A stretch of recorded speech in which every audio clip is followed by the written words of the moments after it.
Bakit ba kasi inaakusahan si Piolo Pascual na panggulo daw sa Katden, Romel? Kasi naman, ito naman 'to si Papa P, aligaga nung mga panahon na yun, 'di ba, kahit na magkakatabi na sila, siya yung makulit, siya yung talagang galaw ng galaw para talaga mapapansin mo talaga na imbis na sana sweetness ang matatanggap ng Hindi tao. ba, nakainom Oo, nga, laseng. yun, Nakainom laseng.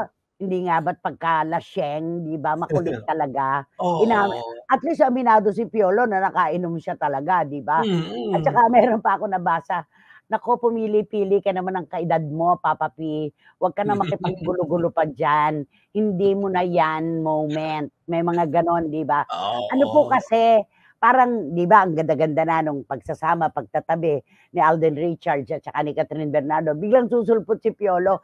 Ano yung kung humalik daw si Piolo kay Catherine, sobra-sobra, Oo. parang Slurpee, parang Oo, gano'n. may Ano 'to? video pinakita siguro talagang sweet na sweet talaga siya kay kay Catherine, alam mo yun, parang na-miss niya ng matagal, alam mo yun, kaya hinalikan niya na ubod-ubod talagang kiss talaga. Naloka ako dun. Alam mo yung Papa P mo, may pagkaano din yan paminsan-minsan, OA din yan eh. 'Di ba? OA din yan, oo, oo.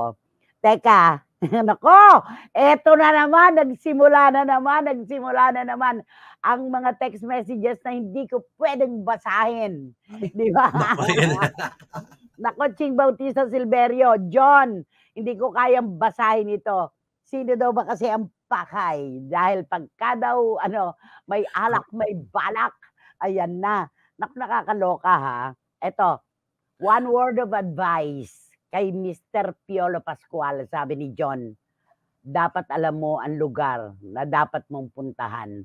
Huwag ka nang nakikisingit pa. Sa madyong lang meron yan. Eto, ano 'tong kay Juris?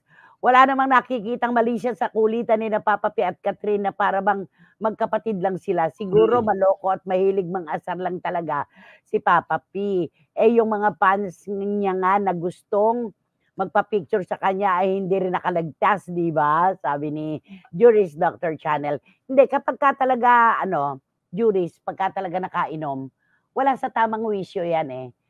Puwedeng ang dila o ang pagkilos, basta wala sa hindi naman katinuan wala sa normal na sitwasyon, 'di ba? Happy Walang lang, alam mo yung happy-happy lang, oo, gano'n. nadadaig.